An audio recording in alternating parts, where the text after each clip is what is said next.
Denza brendi N8L 3 qatorli krossoverini to'liq namoyish etdi. Model 3 ta elektromotor bilan jihozlangan qayta zaryadlanuvchi gibrid sifatida taqdim etilgan. Gibrid Denza N8L ilk bor 2025-yil may oyida e'lon qilingan edi. Endi esa Xitoyda uning to'liq taqdimoti o'tkazildi.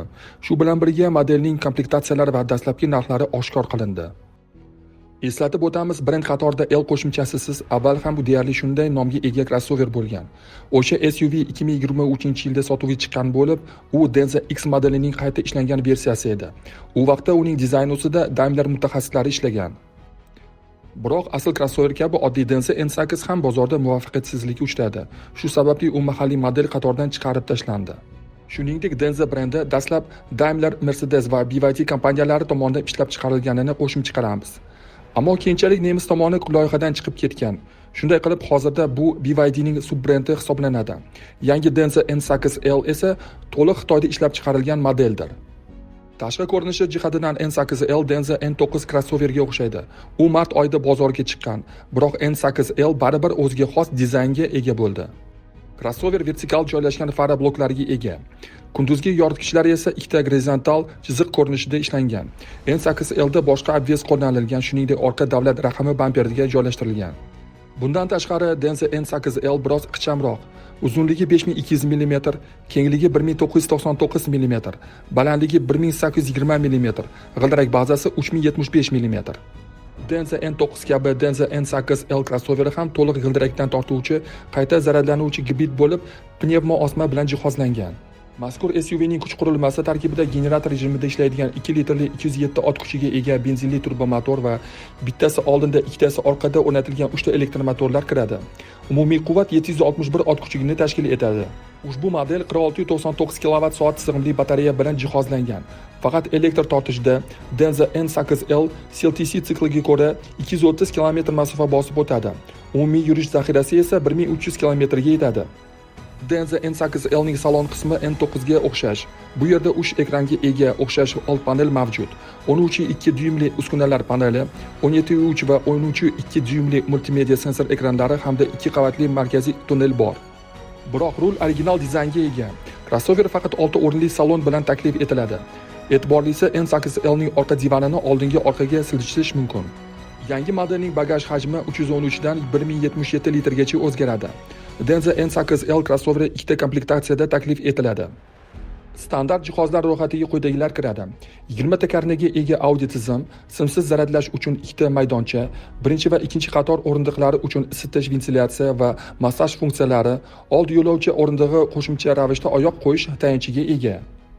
Shu bilan birga 3-qator o'rindiqlari uchun isitish, old o'rindiqlar orqa qismida o'rnatilgan buklanadigan stolchalar, shuningdek sovutish va isitish funksiyalariga ega ikkita boks mavjud. Ikkinchi versiyada qo'shimcha ravishda kengaytirilgan reallikka ega proyeksion displey, orqa yo'lovchilar uchun shiftga o'rnatilgan 17.3 dyumli planshet va ikkinchi qatorni o'ng o'rindig'i oyoq qo'yish tayanchi bilan taqdim etiladi. Qiziq tomoni shundaki, sertifikatda ko'rsatilgan foto va video tasvirga olish imkoniyatiga ega dronlar hozircha model uchun nazarda tutilmagan.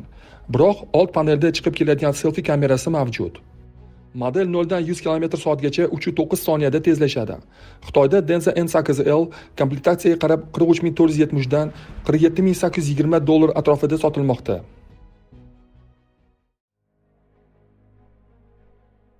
NIO 2026-yil 7-aprel kuni o'zining flagmani ES9 SUV modelining tashqi va ichki ko'rinishiga oid ilk rasmlarini rasman e'lon qildi.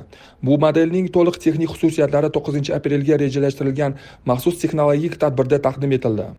ES9 brendining yangi flagman SUV modeli sifatida joylashtirgan bo'lib, model qatorida ES8 dan yuqorida turadi va yirik biznes klass SUV segmentiga mo'ljallangan.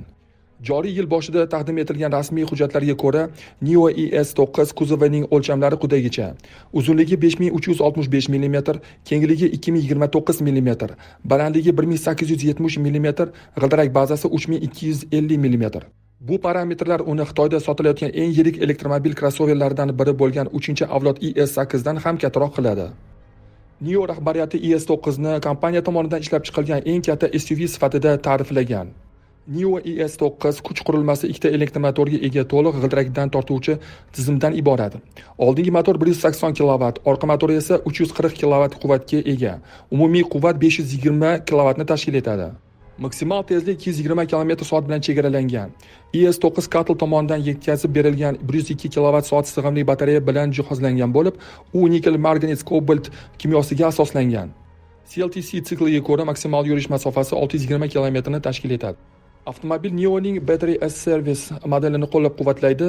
Bu esa batareyani alohida sotib olish yoki brendning maxsus almashtirish stansiyalarida tezda almashtirish imkonini beradi. Platforma texnologiyalari qatoriga NIO Skyride to'liq faol osma tizim, steer-by-wire mexanik ulamasiz rul boshqaruvi va orqa g'ildiraklarni burish tizimi kiradi.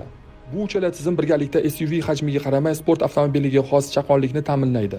ES9 tom qismida bitta lidar sensori va ikkita burchak kamerasi o'rnatilgan. NIO ES9 da 5 nanometr texnologiya asosida ishlab chiqilgan kompaniyaning o'ziga tegishli ikkita Shenji NX 9031 avtonom boshqaruv chipi qo'llanishi kutilmoqda. Ular haydovchiga yordam beruvchi tizimlar majmuasini boshqaradi. Salon ichida ES9 raqamli uskunalar paneli va suriluvchi markaziy sensor displey bilan jihozlangan. Haydovchi uzatmalar qutisi rul ustida o'rnatilgan selektor orqali boshqaradi. Ikkinchi qator uchun markaziy hududda joylashgan alohida boshqaruv ekrani taqdim etiladi. O'ng eshik panelida esa o'rindiq holati, ventilyatsiya, isitish, massaj va xotira sozlamalarini boshqaruvchi jismoniy tugmalar mavjud. Panoramali tomcha va o'ng zonalarga bo'lingan bo'lib, har biri mustaqil boshqariladi. Boshqaruv elementlari esa yuqori panelga o'rnatilgan. Avtomobil 6 va 7 o'rinli konfiguratsiyada taklif etiladi.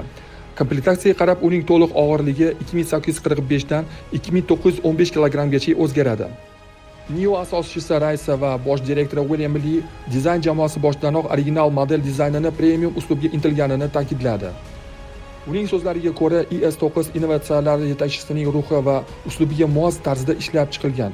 Shuningdek, u 9-aprel tadbiri oldidan dizaynning ayrim tafsilotlari hali ochiqlanmaganini ham bildirdi. ES9ning narxlari hozircha rasman e'lon qilinmagan. Ular bozorga may oyining oxirida rejalashtirilgan chiqish arafasida ma'lum qilinadi. Yetkazib berishlar 2026-yil 1-iyundan boshlanishi ko'zda tutilgan. Shuningdek, ES9 24-aprel kuni ochiladigan Beijing Auto Show ko'rgazmasida ham namoyish etilishi rejalashtirilgan. Taqqoslash uchun NIOning hozirgi eng qimmat modeli ET9 Business Class sedani $111,600 narxdan boshlanadi. ES9ning kutilayotgan narxi bundan pastroq bo'ladi. Biroq u baribir mahalliy yirik SUV segmentining yuqori qismiga mo'ljallangan bo'lib, mahalliy ishlab chiqarilgan raqobatchilar hamda import qilingan premium modellarga qarshi kurashadi. ES9ning texnologik imkoniyatlari, ayniqsa faol shassi tizimi va 2 chipli avtonom boshqaruv apparat qismi real foydalanishga qanchalik samarali ekanini esa mijozlar iyun oyida avtomobillarni qabul qila boshlangandan keyin ko'rib bilish mumkin.